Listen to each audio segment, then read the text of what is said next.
வாழ்க வளமுடன். ஓம் நமச்சிவாய. அனைத்து தமிழ் உள்ளங்களுக்கும் வணக்கம்.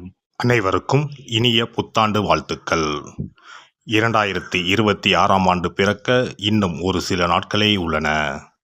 ஒரு வருடம் என்பது சாதாரண விஷயம் கிடையாது. 12 மாதங்களில் ஒருவரின் வாழ்க்கை மேலேயும் போகும், சரிந்து கீழேயும் போகும்.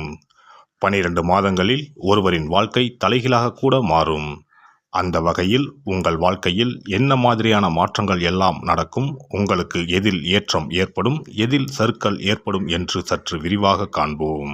இந்த ஆண்டின் தொடக்கத்தில் கிரகநிலைகள் என எடுத்துக்கொண்டால், குடும்பஸ்தானத்தில் சந்திர பகவானும், சகோதரஸ்தானத்தில் குரு பகவானும், புத்திரஸ்தானத்தில் கேது பகவானும், பாக்கியஸ்தானத்தில் சூரியன், செவ்வாய், புதன், சுக்கிர பகவானும் உள்ளனர். லாபஸ்தானத்தில் ராகு பகவானும் சனி பகவானும் உள்ளனர். குரு பகவான் 5ஆம் பார்வையாக துலாம் ராசியையும், 7ஆம் பார்வையாக தனுசு ராசியையும், 9ஆம் பார்வையாக கும்ப ராசியையும் பார்வையிடுகிறார். சனி பகவான் 3ஆம் பார்வையாக மேச ராசியையும், 7ஆம் பார்வையாக சிம்ம ராசியையும், 10ஆம் பார்வையாக விருச்சிக ராசியையும் பார்வையிடுகிறார். இந்த கிரகங்களின் அமைப்பு மற்றும் பார்வையினால் உங்கள் வாழ்வில் ஏற்படும் சுப மற்றும் அசுப பலன் என்ன என்பதனையும், அசுப பலன் ஏற்படுமாயின் ராசிக்காரர்கள் செய்ய வேண்டிய பரிகாரம் என்ன, வழிபட வேண்டிய தெய்வம் யார் என்பதனை பற்றியும் முழுமையாக காண்போம். பிறக்கப் போகும் இந்த புது வருடம் உங்கள் வாழ்வில் வளமும் நலமும் செல்வ செழிப்பும் பெற்று வாழ்வில் உயரிய நிலையை அடைய எல்லாம் வல்ல எம்பெருமானை வேண்டி விரும்பி கேட்டுக்கொள்கிறேன். எல்லோரிடமும் அன்பாக இருக்கும் தனுசு ராசி அன்பர்களே, இந்த ஆண்டு மனதிற்கு பிடித்த பொருட்களை வாங்கி மகிழ்வீர்கள். வருவாய் வாய்ப்புகளை மேம்படுத்திக் கொள்வீர்கள். ஆடை ஆபரண சேர்க்கை உண்டாகும். மறைமுக எதிர்ப்புகளை அறிந்து வெற்றி கொள்வீர்கள். கடன்களை அடைப்பதற்கான வாய்ப்புகள் அமையும். வாகன பயணத்தில் சற்று கவனம் வேண்டும். எதிர்பாராத பயணங்களின் மூலம் புதுவிதமான அனுபவம் உண்டாகும். எதிர்பாலின மக்களிடம் சற்று விழிப்புணர்வுடன் செயல்பட வேண்டும். செயல்பாடுகளில் புத்தி கூர்மை வெளிப்படும். நெருக்கமானவர்களுக்கு உதவும் போது சற்று சிந்தித்து செயல்படுவது நன்மை அளிக்கும். நண்பர்கள் மூலம் சாதகமான வாய்ப்புகள் உண்டாகும். குழந்தைகளை வெளியூர் அல்லது வெளிநாட்டிற்கு அனுப்பி படிக்க வைப்பது தொடர்பான எண்ணங்கள் உண்டாகும். கொடுக்கல் வாங்கலில் எச்சரிக்கையுடன் செயல்படவும். உத்தியோகஸ்தர்களை பொறுத்தவரை இந்த ஆண்டு பணி நிமித்தமான சிந்தனைகள் அதிகரிக்கும். சக ஊழியர்களிடத்தில் அனுசரித்து செல்லவும். விளையாட்டான பேச்சுக்களை குறைத்துக் கொள்வது நல்லது. வித்தியாசமான முயற்சிகள் மூலம் திறமைகளை வெளிப்படுத்தி பாராட்டுகளை பெறுவீர்கள். புதிய தொழில்நுட்பத் துறையில் ஈடுபட்டு திறமைகளை வளர்த்துக் கொள்வீர்கள். நுட்பமான சில விஷயங்கள் மூலம் உபரி வருமானத்தை ஏற்படுத்திக் கொள்வீர்கள். வியாபாரிகளை பொறுத்தவரை இந்த ஆண்டு புதிய வியாபாரம் குறித்த எண்ணங்கள் மேம்படும். வெளியூர் மற்றும் வெளிநாட்டு தொடர்புகள் மூலம் ஆதாயம் அடைவீர்கள். ஆன்மீக பொருட்கள் மூலம் சில அனுபவங்கள் கிடைக்கும். இனிப்பு பொருட்களில் சற்று விவேகம் வேண்டும். இரும்பு சார்ந்த துறைகளில் இருப்பவர்களுக்கு புதிய வாய்ப்புகளும் அதற்குண்டான சூழலும் அமையும். பெண்களை பொறுத்தவரை எதிலும் முன்கோபமின்றி பொறுமையுடன் செயல்பட வேண்டும். புதுவிதமான சிந்தனைகள் அதிகரிக்கும். மனதில் தேடல்கள் உருவாகும். சிறுதூர பயணங்கள் மூலம் புதிய அனுபவங்கள் உருவாகும். வாழ்க்கை துணைவரை பற்றிய புரிதல்கள் அதிகரிக்கும். எதிர்காலம் சார்ந்த சில விஷயங்களில் சில மாற்றங்கள் உருவாகும். முதலீடு மற்றும் சேமிப்பு குறித்த எண்ணங்கள் அதிகரிக்கும். அரசியல்வாதிகளை பொறுத்தவரை இந்த ஆண்டு வெளியூர் பயணங்கள் சாதகமாக அமையும். உறவுகள் வழியில் சில நெருக்கடியான சூழல்கள் ஏற்பட்டாலும் மறைமுகமான ஆதரவுகள் கிடைக்கும். பலதரப்பட்ட மக்களின் அறிமுகங்களும் ஒத்துழைப்புகளும் கிடைக்கும். நண்பர்களிடத்தில் தனிப்பட்ட விஷயங்களை பகிர்வதை தவிர்க்கவும். கலைத்துறையில் இருப்பவர்கள் சூழ்நிலை அறிந்து முயற்சிகளை மாற்றி தன்னுடைய இலக்குகளை மேற்கொண்டு வெற்றியடைவீர்கள். வெளிநாட்டு பயணங்களில் இருந்து வந்த தாமதங்கள் மறையும். நுட்பமான சில விஷயங்களையும் எளிமையாக புரிந்து கொள்வீர்கள். மாணவர்களை பொறுத்தவரை இந்த ஆண்டு கல்வியில் ஒருவிதமான ஆர்வமின்மை ஏற்பட்டு மறையும். ஆசிரியர்களிடத்தில் அனுசரித்து செல்லவும். பயனற்ற விவாதங்களை தவிர்ப்பது நன்மையை தரும். உயர்நிலை கல்வியில் சில நுட்பமான விஷயங்களை புரிந்து கொள்வீர்கள். ஆராய்ச்சி தொடர்பான கல்வியில் ஏற்ற இறக்கமான சூழல்கள் உண்டாகும். இந்த வருட கிரக அமைப்புகள் அடிப்படையில் தனுசு ராசி அன்பர்கள் மனதளவில் சில தைரியமான முடிவுகளை எடுப்பார்கள். பயணங்கள் மூலம் புதிய அனுபவங்கள் கிடைக்கும்.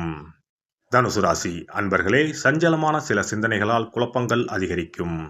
நெருக்கமானவர்களிடத்தில் சற்று கவனத்துடன் இருக்க வேண்டும். புதன்கிழமை தோறும் நரசிம்மரை வழிபாடு செய்து வர தடையாக இருந்தவர்கள் விலகிச் செல்வார்கள். சிறப்பு தொகுப்பு. புத்தாண்டு அன்று செல்வம் பெருக நாம் என்ன செய்ய வேண்டும் என்பதனை பற்றி காண்போம். புத்தாண்டு அன்று நாம் சில விஷயங்களை செய்வதன் மூலம் வீட்டில் செல்வ செழிப்பும் அதிர்ஷ்டமும் மகாலட்சுமி கடாட்சமும் உண்டாகும். ஆகையால் புத்தாண்டு அன்று அதிர்ஷ்டம் தரக்கூடிய வகையில் சில விஷயங்களை கட்டாயம் செய்ய வேண்டும். இன்னும் சில நாட்களில் 2026ஆம் ஆண்டு பிறக்கப் போகிறது.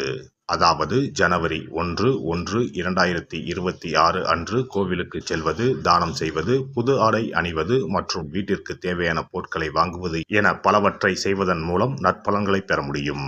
பொதுவாக பெரும்பாலான வீடுகளில் எதிர்மறையான எண்ணங்கள் எப்போதும் இருந்து கொண்டே இருக்கும். இதனால் வீட்டில் அதிர்ஷ்டம் என்பதே இருக்காது. முக்கியமாக குடும்பத்தில் மகிழ்ச்சி என்பதே இருக்காது. இவை அனைத்திற்கும் தீர்வு கடவுள் வழிபாடு ஒன்றே ஆகும்.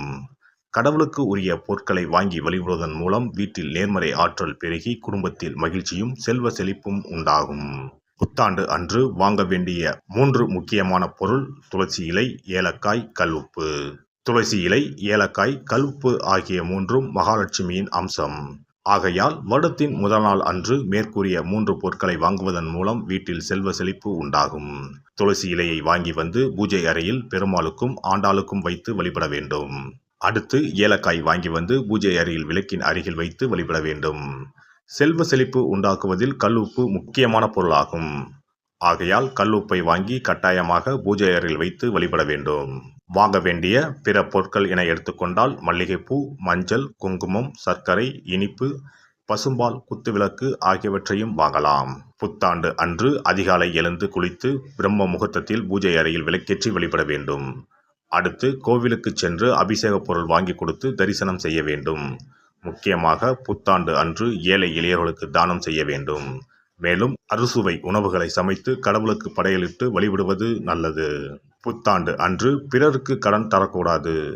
நல்ல நாட்கள் மற்றும் விசேஷ நாட்களில் பிறருக்கு கடன் கொடுப்பதன் மூலம் வீட்டில் அதிர்ஷ்டம் குறையும். ஆகையால் சுப நாட்களில் பிறருக்கு கடன் அளிப்பதை முற்றிலும் தவிர்த்து விடுங்கள். புத்தாண்டில் நமக்கு நன்மைகள் அதிகம் நடைபெற வேண்டும். 2025ஆம் ஆண்டில் சந்தித்த பிரச்சனைகள், துன்பங்கள், போராட்டங்கள், கஷ்டங்கள் ஆகியவற்றில் இருந்து விடுபட வேண்டும் என்பதே அனைவரின் விருப்பம். புத்தாண்டு பிறப்பதற்கு முன் எந்தெந்த பொருட்களை நம்முடைய வீட்டில் இருந்து அகற்ற வேண்டும், இவற்றை வீட்டில் வைத்திருப்பதால் என்னென்ன பாதிப்புகள் ஏற்படும் என்பதையும், இவற்றை அகற்றுவதால் புத்தாண்டில் என்னென்ன நன்மைகளை பெற முடியும் என்பதை பற்றியும் தெரிந்து கொள்வோம். வீட்டில் இருந்து உடைந்த அல்லது சேதமடைந்த பொருட்களை அகற்றுவதால் துர் அதிர்ஷ்டங்கள் ஏற்படுவதில் இருந்து விடுபடலாம். இவைகள் எதிர்மறை ஆற்றல்களை எளிதில் ஈர்க்கக்கூடியவையாகும். உடைந்த பொருட்கள், பழுதான சாதனங்கள், விரிசல் விழுந்த கண்ணாடி, உடைந்த நாற்காலி ஆகியவற்றை வீட்டில் இருந்து அப்புறப்படுத்திவிட்டு புதியவற்றை வாங்கலாம். நல்ல நிலையில் இருக்கும் பொருட்களாக மாற்றுவதால் வளர்ச்சி, நேர்மறை ஆற்றல்கள் ஏற்படும். பழைய துணிகள், புத்தகங்கள், பாத்திரங்கள் ஆகியவற்றை வீட்டில் இருந்து வெளியேற்றி விடலாம். வேறு யாருக்காவது தானமாகவும் அல்லது மறுசுழற்சி முறையில் பயன்படுத்தக்கூடியதாகவும் மாற்றி அமைக்கலாம். இதனால் நேர்மறையான விஷயங்கள் எப்போதும் வீட்டில் நடந்து கொண்டே இருக்கும்.